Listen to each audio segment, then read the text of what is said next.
kita akan lanjutkan majelis kita. Dan kemarin kita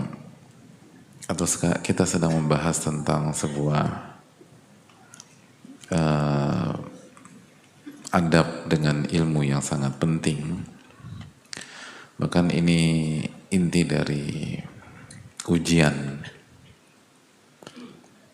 Ini inti dari kehidupan, hadirin. Semua dinamika, semua permasalahan, semua ujian di dalam kehidupan kita ini untuk memastikan adab yang sedang kita bahas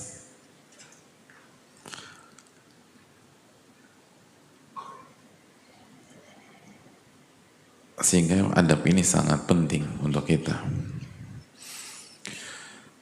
Makanya Allah berfirman, ahasiban nas an yutraku an yaqulu amanna wa hum la yuftanun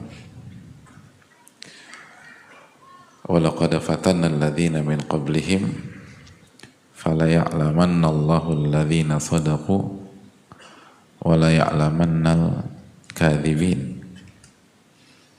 Surat apa ayat berapa hadirin? Ayat 2 doang, 3 doang, dan 4, dan 5. Ayat 2 dan 3, jazakallahu khairan. Ahasiban nas an yutraku an yaqulu amanna. Apakah manusia berpikir mereka akan dibiarkan begitu saja memproklamirkan iman mereka, mendeklar iman mereka, mengklaim iman mereka, dan mereka tidak diuji oleh Allah? Apakah mereka berpikir hidup sesimpel itu? Apakah hadirin sekalian berpikir bahwa hijrah itu hanya klaim, taubat itu hanya klaim,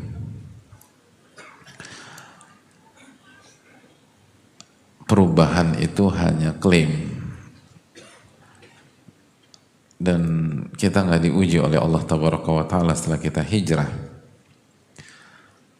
setelah kita bertobat, setelah kita ambil sebuah keputusan? Nggak sesederhana itu, kata Allah.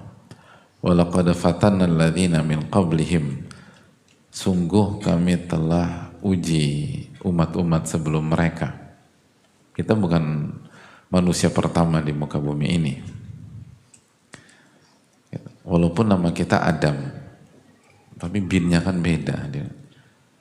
Bin Supeni, bin Asep, bin Joko gitu loh. Jadi kita bukan manusia pertama.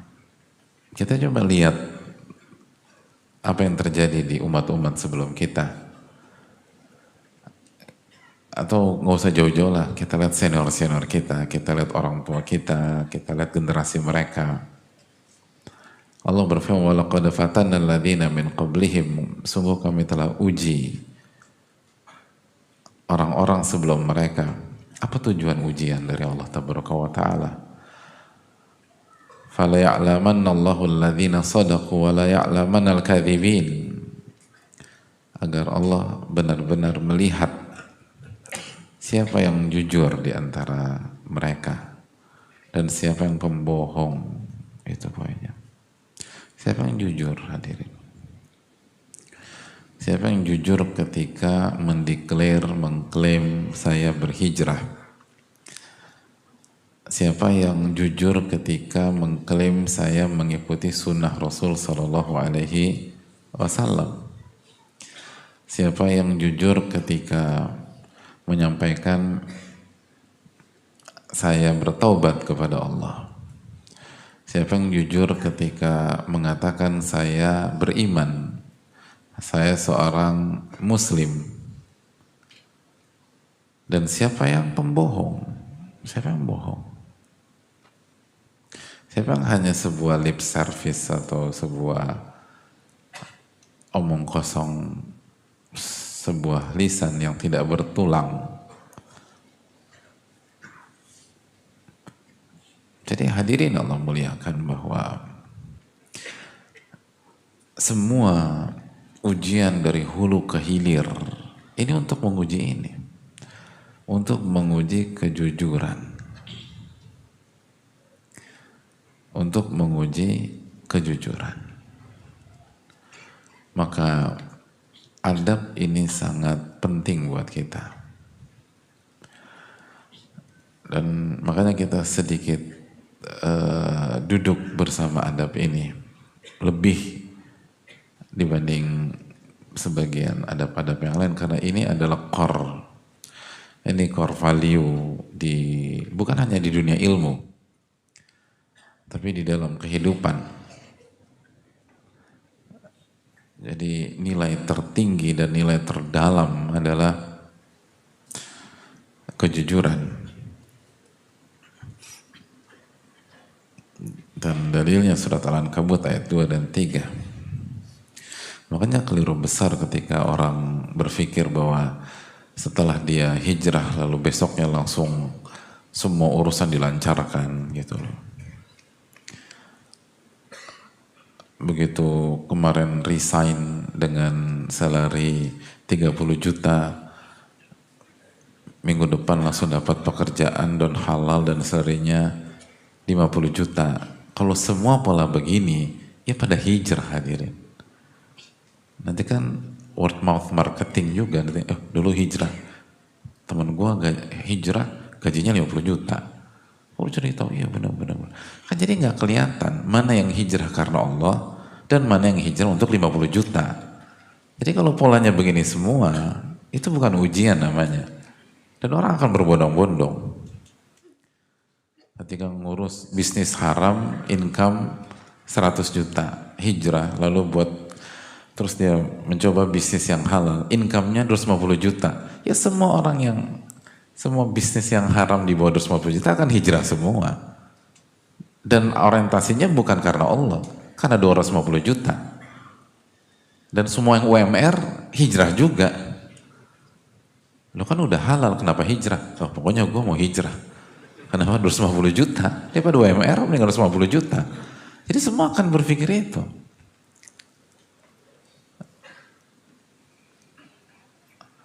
Makanya kan ketika banyak di antara kita berhijrah terus sebulan, 2 bulan, 3 bulan, 4 bulan, bahkan mungkin setahun, 2 tahun, ternyata belum ada titik terang, dia masih struggling, dia masih berjuang. Jangan berpikir Allah meninggalkan kita.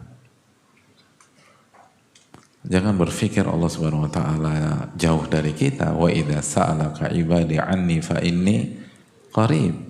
Ujibu da'watad da'i idza da'an. Dan apabila hambaku bertanya tentang diriku, katakanlah aku dekat. Aku kabulkan doa orang-orang yang meminta kepada diriku. Falistajibu li wal yu'minu bi la'allahum yarshudun. Maka sambutlah seruanku,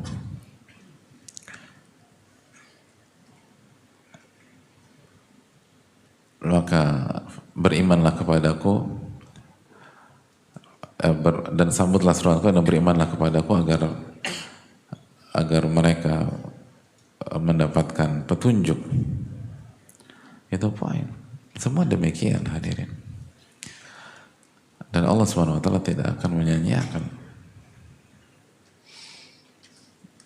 Begitu juga ketika Nabi Musa berdoa, ketika beliau mengatakan dalam surat Yunus ayat 88, wa qala Musa Rabbana, dan Nabi Musa berdoa, wahai Rabb kami.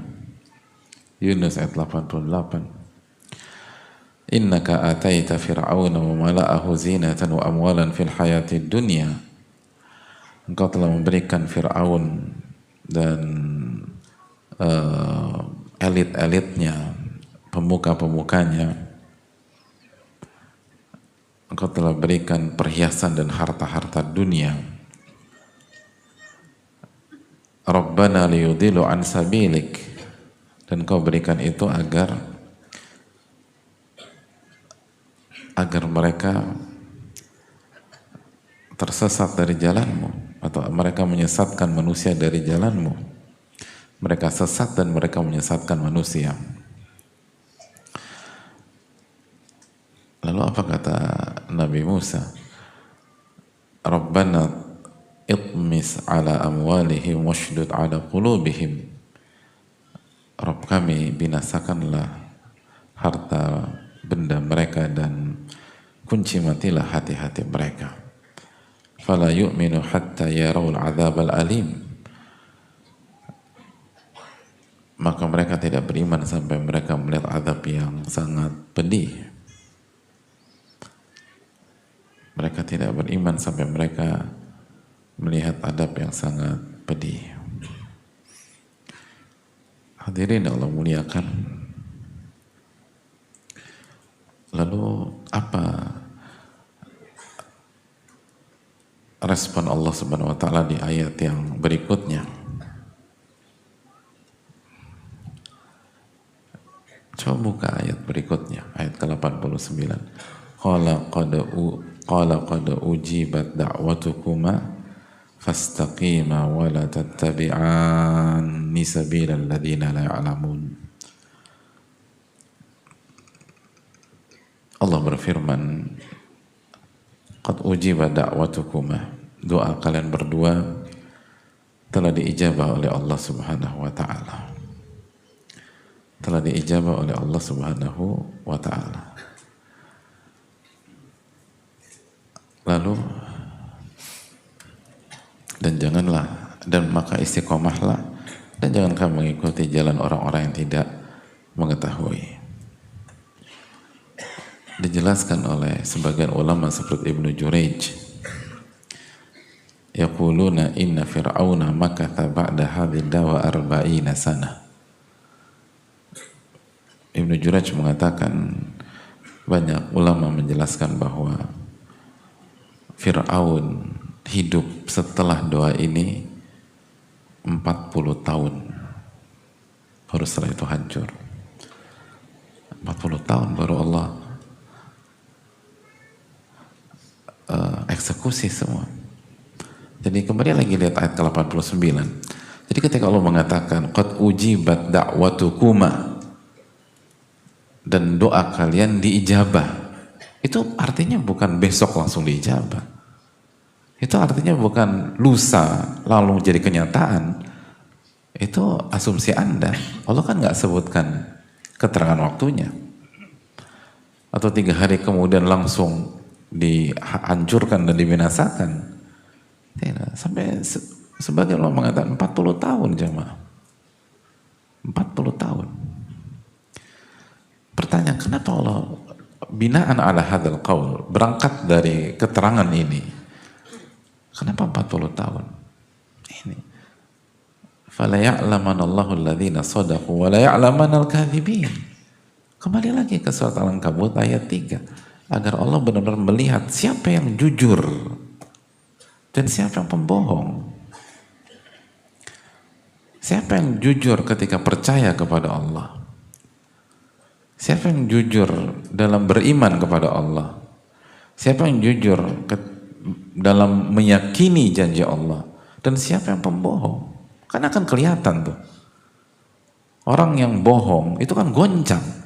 Mana katanya Allah kabulkan? Sabar. Orang yang jujur nggak goncang. Orang yang jujur akan berjuang dan yakin nanti ada waktunya. Orang jujur mengatakan Allah kan nggak bilang keterangan waktu. Tapi Allah janjikan bahwa ini diijabah, ini dikabulkan. Tapi Allah nggak mengatakan dikabulkan hari ini ya. Sama. Wa idza sa'alaka ibadi anni fa inni qarib ujibu da'wata da'i idza da'an. Al-Baqarah 186. Dan apabila hambaku bertanya jika hambaku bertanya kepada dirimu tentang aku, katakanlah aku dekat, aku kabulkan doa orang-orang yang meminta. Allah kan nggak bilang di jam tertentu, di menit tertentu, dan di detik tertentu. Atau ud'uni astajib lakum, minta kepadaku aku akan kabulkan. Nah, benarkah kita jujur dalam beriman? Gitu. Jadi semua dinamika dari hulu ke hilir, dari A sampai Z, itu intinya untuk menguji kejujuran. Intinya untuk menguji kejujuran, hadirin. Jadi benar-benar kita harus fokus terhadap adab ini. Harus fokus terhadap adab ini. Nah, pertanyaannya adalah apa yang dimaksud dengan kejujuran?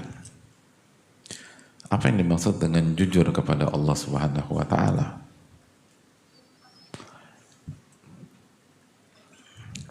Ada banyak keterangan para ulama tentang masalah ini. Ibnul Qayyim dalam Madarij menjelaskan beberapa definisi. Tapi bisa kita simpulkan inti dari jujur kepada Allah yang merupakan inti dari ujian dunia. Jujur kepada Allah yang merupakan kunci terwujudnya cita-cita. Intas dukillaha yasdukka. Jika Anda jujur kepada Allah, Allah akan wujudkan cita-cita Anda.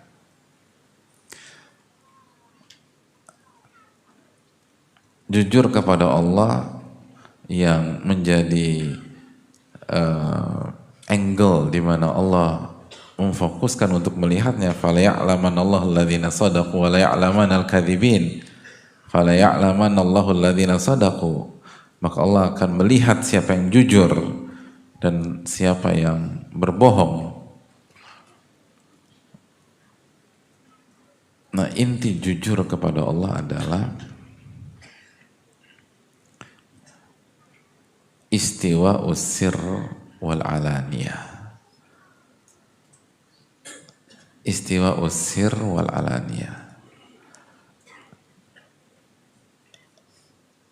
Jujur adalah ketika zahir dan batin itu sama.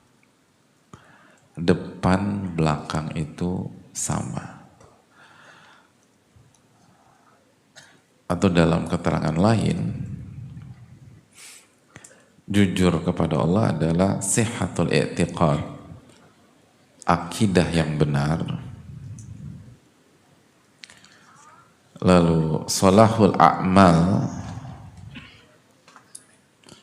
bihusnil inqiyad wal istislam.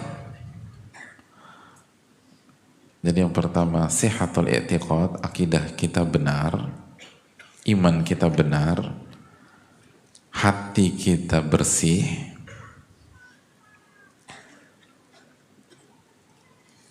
Dan yang kedua, solehnya amal kita. Dan solehnya amal kita itu bihusil inqiyad wal istislaminillah, mengikuti dan menyerah kepada Allah Subhanahu wa ta'ala.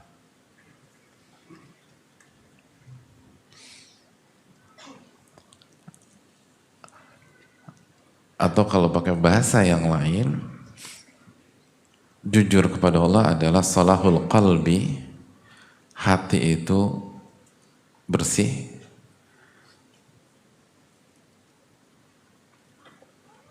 bi an yakuna lisanan sadiqa, lalu lisan itu jujur atau lisan itu benar, dan jawarihnya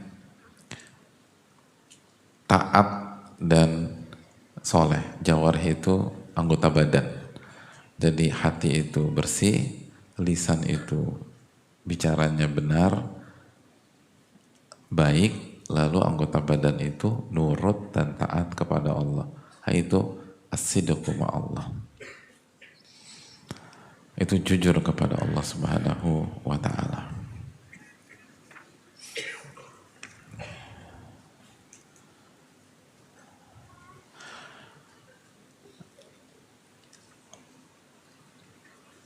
Sebagian ulama seperti Syekh Abdul Razak menyebutkan keterangan untuk semakin menajamkan jujur itu apabila jujur kepada Allah ya, apabila seluruh aktivitas kita atau apabila aktivitas kita, sikap kita, lisan kita, ucapan kita, keluar masuk kita, ketika ini karena beliau menjelaskan doa Rabbi adkhilni mudkhala sidq, itu semuanya billah walillah wa wifqi amrillahi subhanahu wa ta'ala. Itu jujur. Jujur itu berarti aktivitas kita itu, lisan kita itu lillah, billah, arti billah, senantiasa meminta pertolongan kepada Allah, lillah, mengharapkan wajah Allah, ikhlas, wa wifqi amrillah, dan sesuai dengan aturan Allah tabaraka wa ta'ala. Itu jujur. Dan ini saling menguatkan. Jadi kalau orang jujur kepada Allah itu apa sih? Orang jujur kepada Allah itu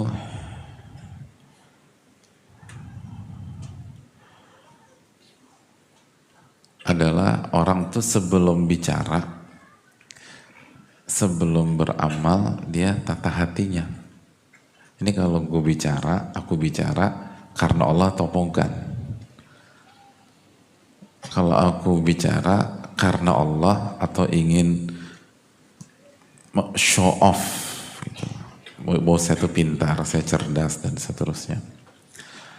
Kalau saya mengerjakan sesuatu, saya sholat, saya puasa, saya umroh, saya haji, saya infak, saya sedekah, itu karena Allah atau bukan?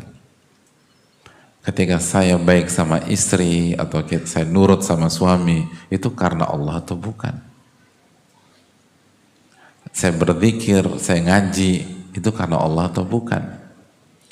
Lalu setelah kita berusaha karena Allah, kita banyak-banyak minta tolong sama Allah, isti'anah, minta tolong sama Allah.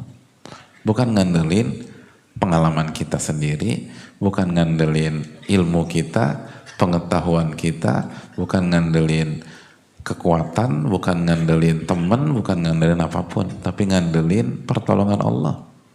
Iyyaka na'budu wa iyyaka nasta'in. Baru ketika diucapkan atau dieksekusi atau dikerjakan, kita upayakan bahwa apa yang kita kerjakan tidak keluar dari jalannya Allah Subhanahu wa ta'ala. Sesuai dengan keterangan para ulama, sesuai dengan dalil dan pemahaman yang benar yang dibukukan oleh para ulama dalam kitab-kitab mereka. Jadi bukan hanya modal, yang penting kan lillah, tapi ngawur gitu loh, nggak bisa begitu. Berarti Anda nggak jujur. Anda harus pakai jalannya Allah Tabaraka wa Ta'ala. Harus fisabilillah gitu loh. Nah itulah orang jujur. Nah dengan begini, itu nanti hati akan bersih. Lisan akan benar. Anggota tubuh akan nurut. Nah itu hadirin.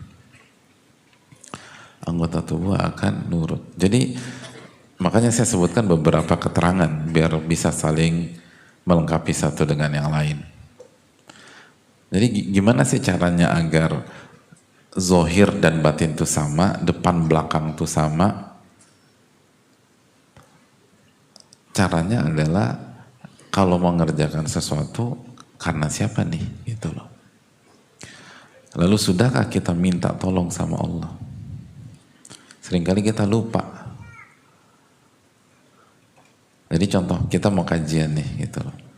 Pas kita berangkat, datang, nyampe, untuk siapa kita datang kajian? Apa janjian? Atau nungguin istri belanja di bawah? Udah datang aja ke atas. Lumayan AC, bisa tidur-tidur. Khutbah Jumat kan sama kajian obat tidur yang cukup efektif gitu loh. Khutbah Jumat orang nggak ketawa, hadir bisa tidur khutbah Jumat tuh. Subhanallah. Atau karena Allah Subhanahu wa taala.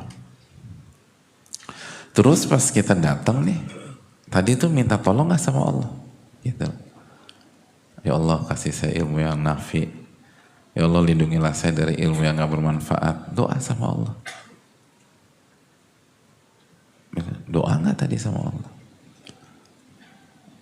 Kalau kita gak minta tolong sama Allah, belum jujur kita. Belum jujur. Walaupun nyatet, Masya Allah. Enggak.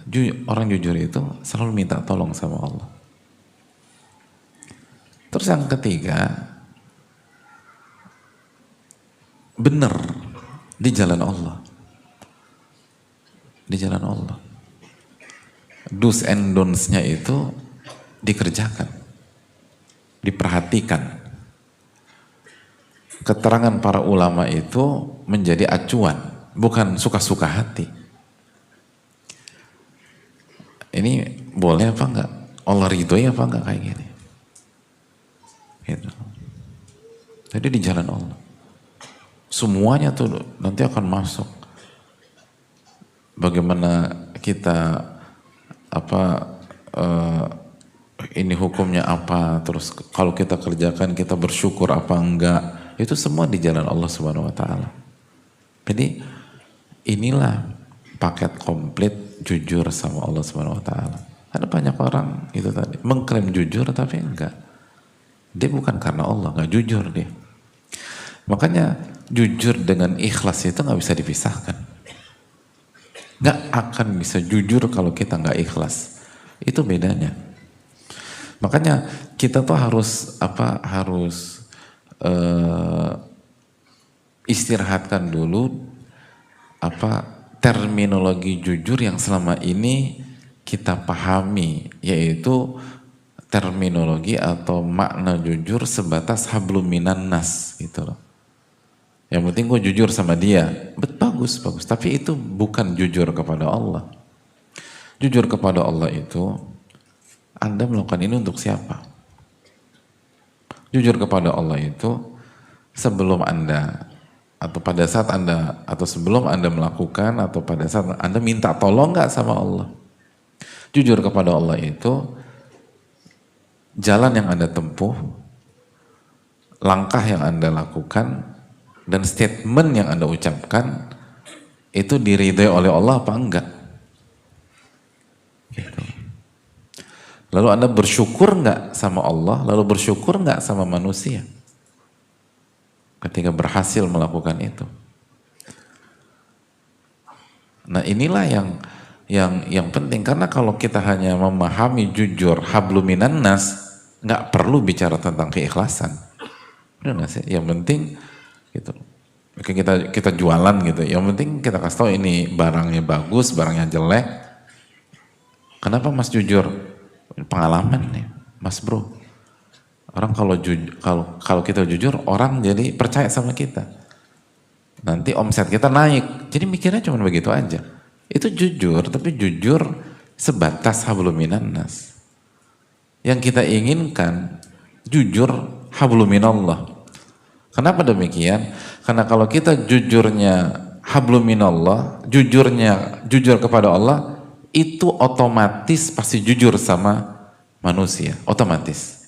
Tapi kalau kita hanya jujur dengan manusia, belum tentu kita jujur dengan Allah Tabaraka wa Ta'ala. Gitu. Ada banyak orang jual barang haram jujur gitu. Gimana? Bagus nggak nih barang? Oh bagus bro.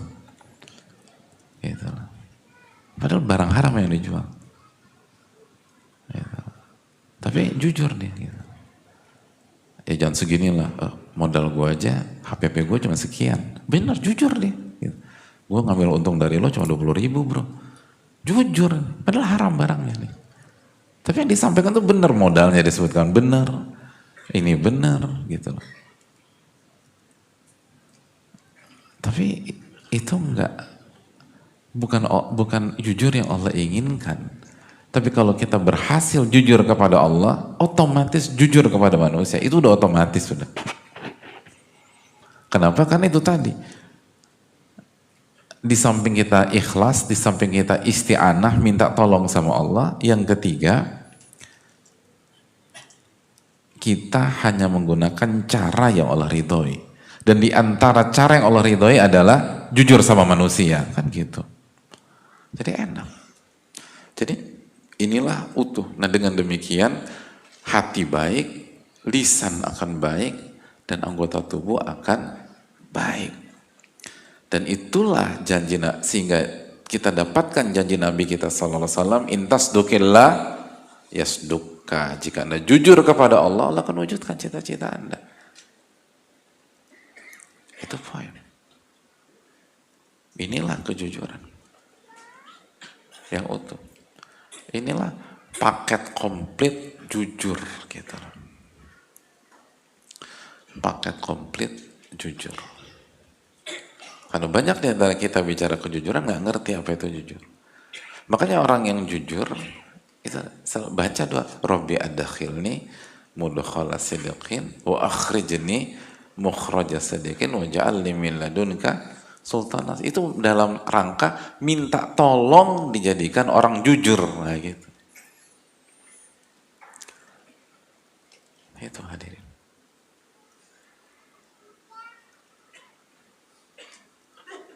Kalau kita bisa, ini menunjukkan bahwa konsep kita itu sangat solid hadirin, sangat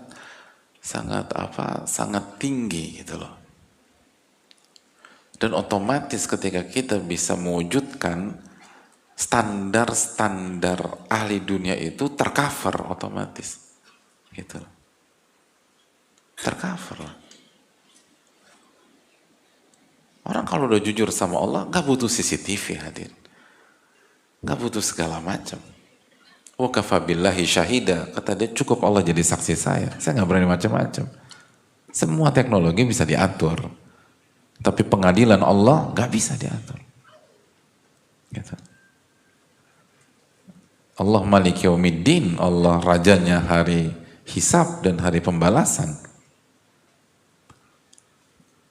Makanya keuntungan kalau kita bisa mendidik diri kita dan mendidik keluarga kita untuk jujur kepada Allah, nggak ada yang perlu kita khawatirkan, semua tenang.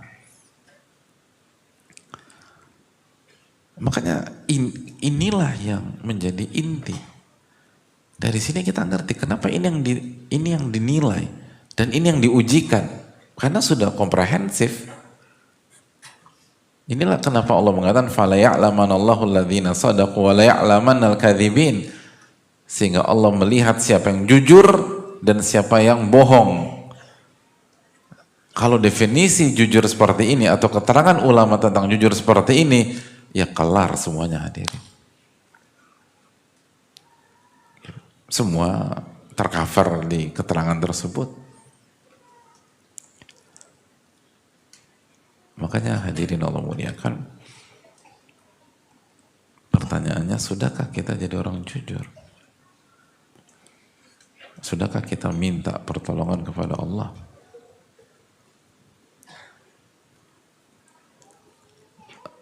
Sudahkah kita bertawakal kepada Allah? Dan apa niat kita? Apakah ini kita untuk Allah atau untuk manusia?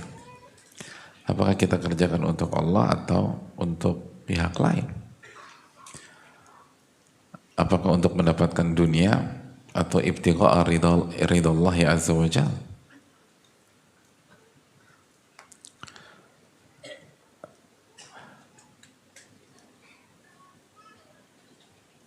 Itu hal yang perlu kita camkan. Makanya Nabi SAW orang paling jujur. Makanya nggak bisa dipisahkan orang jujur dengan ahli zikir, itu nggak bisa. Kalau kita mau jadi orang jujur, zikirnya harus kuat. Zikir pagi petang tuh harus kuat. Karena zikir pagi petang lah waktunya kita isti'anah, atau salah satu momen kita isti'anah. Kita baca Allahumma inni as'aluka ilman nafi'an wa rizqan thayyiban wa amal mutaqabbala. Allahumma inni as'aluka khaira hadzal yaum fathahu wa nasrahu wa nurahu wa barakatahu wa hudah wa a'udzubika min syarri ma fi wa syarri ma ba'dah. Atau Allahumma inni as'aluka khaira hadhi layla fataha wa nasraha wa nuraha wa barakataha wa hudaha wa udhuka min syariha wa syari ma ba'daha. Itu kan minta semua, minta tolong semua itu. Nah, jujur hablum minan nas nggak punya sisi ini, nggak kuat.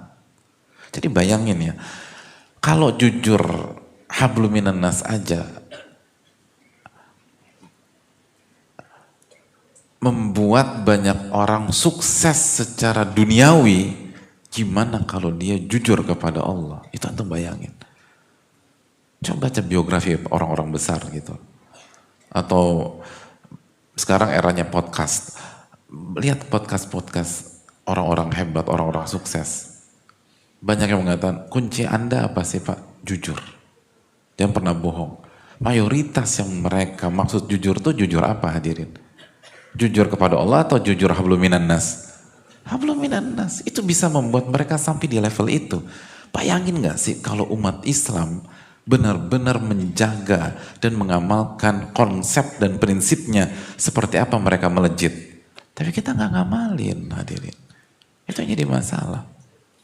Konsep kita itu jujur hablum minan nas plus gitu loh.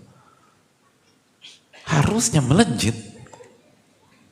Kan Nabi SAW, kita dapat garansi dari Nabi SAW. Intas dukillah yastuka. Jika Anda jujur kepada Allah, Allah akan wujudkan cita Anda. Tapi kita nggak jujur. Illa man rahimah rabbuh. Kecuali dirahmati oleh Allah Subhanahu wa taala. Kita lupa menjaga niat, kita lupa minta tolong sama Allah. Begitu mentok baru ingat, iya ya gue lupa doa. Ada doa. Gitu. Kita meremehkan gitu. Allah, Nabi kita SAW mengajarkan istikharah. Berapa kali kita istikharah selama hidup? Coba evaluasi. Kita istikharah dalam hidup berapa kali? Banyak orang istikharah cuma sekali pas nikah gitu loh. Jadi yang jomblo nggak pernah istikharah itu loh. Nggak pernah ngerasain. Lo udah kan gue belum nikah bro. Kok nikah itu loh? Istikharah itu setiap buat keputusan.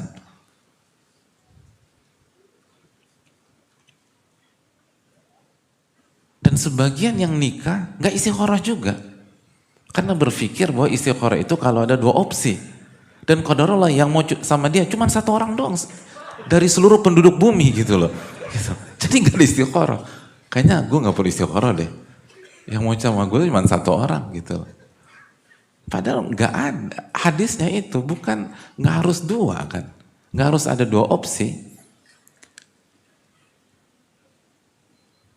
Kalau kita ingin buat keputusan, kalau kita punya tekad untuk melakukan sesuatu, salat rakaatain falyad'u, salat 2 rakaat lalu berdoa istikharah. Enggak harus ada 2 opsi atau 3 opsi atau 4 opsi. Dan itu simbol kita minta tolong sama Allah. Coba kalau kita survei berapa persen di antara kita yang hafal doa istikharah. Dan ketika banyak di antara kita nggak hafal doa istikharah, bukan karena panjang, tapi karena nggak diamalkan dan tidak menjadi sebuah pola hidup.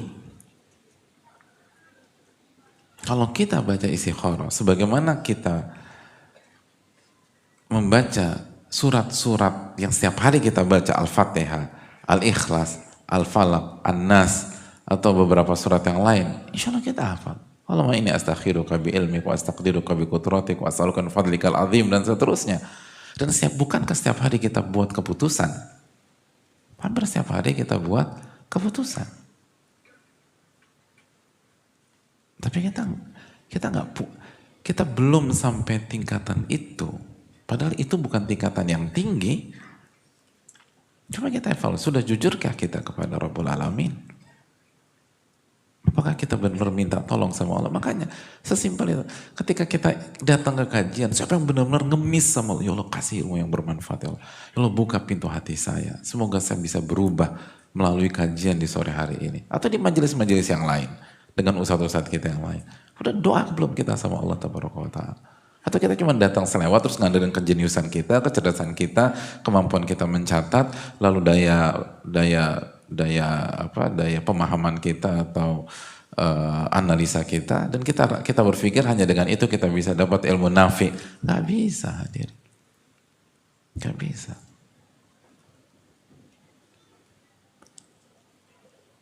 Kita butuh kejujuran untuk bisa dapat ilmu nafi. Syaratnya harus jujur dan salah satu unsur kejujuran adalah isti'anah, minta tolong sama Allah. Hadirin, kenapa minta tolong itu bagian dari kejujuran? Kan gak ada hubungannya. Enggak, sangat besar hubungannya. Saya ingin tanya, status kita itu apa hadirin? Nah, kita itu diciptakan oleh Allah di dunia untuk jadi apa? Jadi superhero? Atau jadi hamba? Hah, hadirin? Loh, jujur aja. Kalau untuk merasa Superman ngaku aja, gak apa-apa. Atau apa untuk bisa loncat-loncat di antara gedung-gedung tinggi itu? Kita diciptakan itu sebagai apa? Sebagai apa? Hamba. Hamba itu punya power apa enggak hadirin? Syiar kita itu apa? La haula wa la quwata illa billah. Itu hamba. La haula wa la quwata illa billah. Apa arti la haula wa la quwata illa billah? Tidak ada daya dan kekuatan kecuali dengan pertolongan Allah. Kalau kita jujur dengan konsep ini, dan ini core loh gitu. Wa ma khalaqtul jinna wal insa illa liya'budun. Tidaklah aku ciptakan jin dan manusia kecuali untuk beribadah, untuk menjadi hamba kepada diriku. Dan prinsip hamba adalah la haula wa la quwata illa billah. Tidak ada daya dan kekuatan kecuali dengan pertolongan Allah. Kalau kita jujur bahwa tidak ada daya dan kekuatan kecuali dengan pertolongan Allah, maka seharusnya setiap melakukan sesuatu, apa yang harus kita lakukan? Minta tolong. Sebaliknya sebuah paradoks kalau misalnya la haula wala quwata illa billah. Pokoknya gua mah la haula wala quwata illa billah bro gitu loh. Tapi begitu sholat nggak minta tolong sama Allah. Begitu mau puasa nggak minta pertolongan sama Allah. Kalau minta tolong sama Allah aneh banget. Kan puasa kan tahun lalu juga kita puasa. Lalu katanya Anda nggak punya kekuatan, nggak punya daya, dan nggak pakai pengalaman dan seterusnya kecuali dengan pertolongan Allah. Ya minta dong sama Allah. Berarti Anda nggak jujur dengan status Anda sebagai seorang hamba.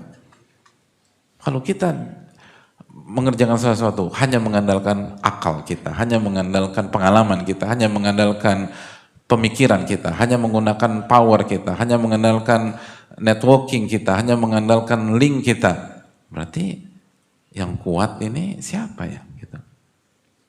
Makanya kan itu tadi istiwa usir wal alaniyah, yang diucapkan dan prakteknya sama. Nah, itu jujur. Anda mengklaim hamba, tapi prakteknya Anda kok kayak superhero ya? Semuanya dikerjakan sendiri dan merasa bisa sendiri. Gue nggak butuh bantuan semuanya.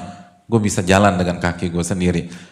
Oh, itu kan bukan hamba. Hamba itu la haula wala quwata illa billah. Maka salah satu bentuk kejujuran, setiap kita melakukan sesuatu minta tolong sama Allah. Isti'anah billah.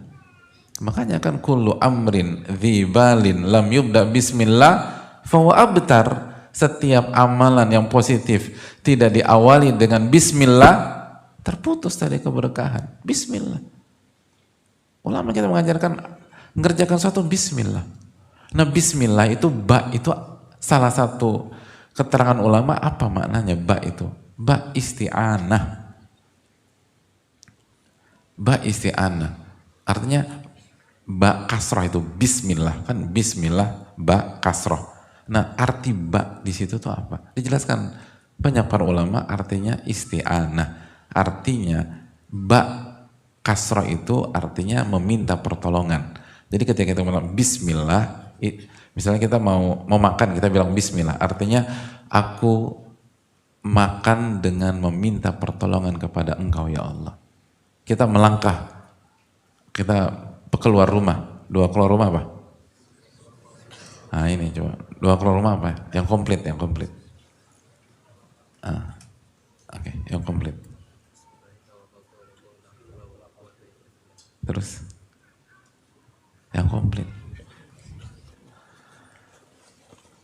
Akhwat. Udah lama, akhwat diam aja nih.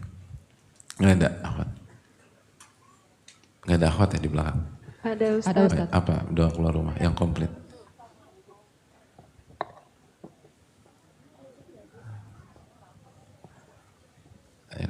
Menunggu akhwat yang ikhwan. Iya. Assalamualaikum warahmatullahi wabarakatuh. Waalaikumsalam warahmatullahi wabarakatuh. Bismillah, tawakkaltu ala Allah, la haula wala quwata illa billah. Bismillah, Allahumma inni a'udzubika min adilla au udol, au azilla au uzal, au azlima au uzlam, au azilla au uzal. Apa Ustaz, saya ulangi ya. Iya. Bismillah. Ini ketahuan. Ini jarang keluar rumah. Bagus, Masya Allah. Jadi agak-agak lupa. Iya, kalau tiap hari keluar gak pulang-pulang, hafal Pak Ustaz. Gimana? Allahumma inni a'udzubika min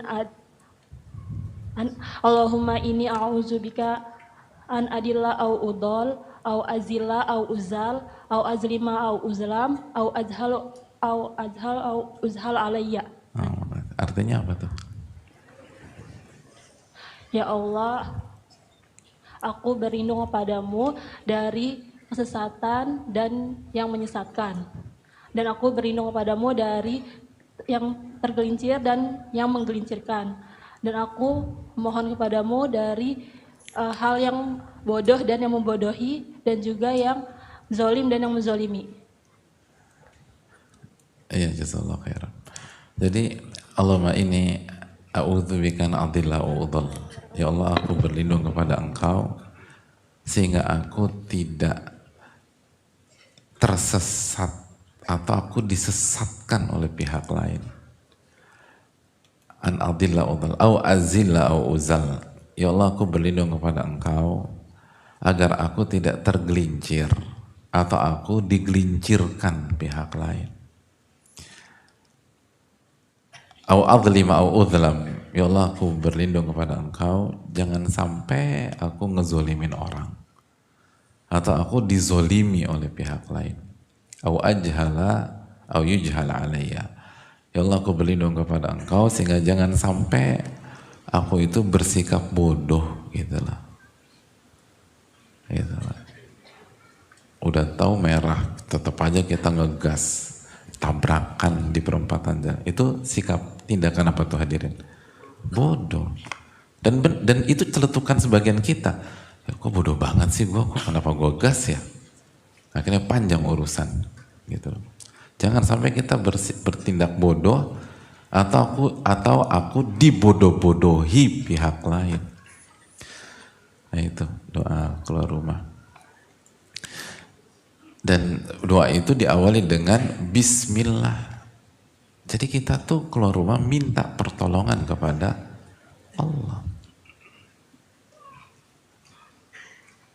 Itu poin. Jadi hadirin sekalian, kita sering lupa nih gitu. Nah, kejujuran dan kualitas kejujuran kita dalam hidup itu sangat ditentukan dengan doa dan zikir kita. Makanya penuntut ilmu itu harus hafal sebanyak-banyaknya zikir dan doa muqayyad atau zikir dan doa muqayyadah. Itu karena itu salah satu parameter kejujuran. Walaupun kalau nggak hafal nyontek boleh, tapi kan kita nanti ketergantungan sama alat. Kalau baterainya bagus, kalau lowbat gimana? Gitu lah. Pas mau masuk kamar mandi baterainya lowbat, udah nanti aja deh kamar mandi gitu. Baterainya lowbat, gak mau. Akhirnya nan pipis sampai baterainya, sampai handphonenya di charge dulu, gitu. Kan kesian, bahaya. Jadi kalau kita hafal kan enak. Allahumma inni a'udzubika min khubuthi wal khaba'ith, gitu. Ini penting ini. Ini kejujuran. Nah kita seringkali lemah di sini, illa man rahimah rabbuh. Gitu loh. Tadi ketika masuk masjid, baca doa masuk masjid nggak? Hah? Apa doa masuk masjid? Oh. Bismillah wassalatu wassalamu ala rasulillah Allahumma aftahli abwaaba rahmatik. Artinya apa tuh? Ya Allah, tolong bukakan pintu rahmatmu kepada diriku. Minta tolong biar kita ini dapat rahmat dan ilmu kita menjadi rahmat gitu. Ada orang tuh tertekan dengan ilmunya nggak rahmat gitu loh. Nah ini hal-hal yang kita anggap pelajaran anak TK, anak SD, tapi kita nggak amali. Padahal itu kuncian.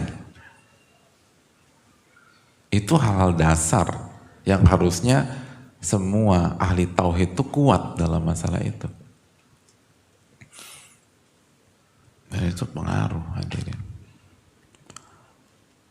Makanya ikhlas, isti'anah, dan bener gitu loh. Dan ini kita seringkali salah satu blind spot kita itu kita kurang minta tolong sama Allah. Makanya kata para ulama, man minna yas'alullah qabla an yas'alan nas. Siapa di antara kita yang begitu ada masalah, yang pertama kali dia hubungi adalah Allah sebelum menghubungi manusia. Gitu. Coba kita jujur. Mobil kita mogok di tol gitu. Siapa yang kita hubungi? Derek atau angkat tangan dulu, ya Allah, tolong nyalakan lagi mesin mobil saya ya Allah. Ada nggak di antara kita gitu? Beneran ini loh. Ini salah, saya kenal orang ngamalin itu, nyala lagi tuh mesin. Gitu. Kita langsung derek gitu. Gitu. Langsung makhluk kita nih mikir. Coba doa dulu sama Allah. Habis itu mobilnya dibawa ke bengkel. Orang bengkel bingung, kok bisa jalan lagi mas? Gitu. Ini kalau kasusnya begini, harusnya nggak bisa jalan lagi. Ya nggak usah bingung hadirin. Antum yakin nggak ada hari kiamat Allah bisa menghidupkan orang mati? Nggak yakin? Ya apa susahnya nyalain mesin mobil di tol? Kan sesimpel itu. Masya Allah luar biasa. Ya Allah ini gimana sih, kurang piknik? Anda yakin gak sih Allah tuh bisa membangkitkan semua manusia dari zaman Nabi Adam sampai terakhir di hari kiamat? Kan itu wadzalika 'alallahi yasir, kan gampang kayak begitu. Apalagi cuma nyalain mesin mobil. Tapi kita kurang tawakal sama Allah. Gitu loh. Kita kurang tawakal sama Allah. Sama kan kayak logikanya Abu Bakar As-Siddiq ketika Nabi Isra Mi'raj. Lalu pas pulang ke kota Mekah dibully dan dinyinyirin sama sebagian pihak. Muhammad, kata mereka orang musyrik, Muhammad tuh ngaku bisa melakukan perjalanan ke Baitul Maqdis, Syam, Palestina, lalu naik ke Sidratul Muntaha hanya dalam waktu 1 malam gitu.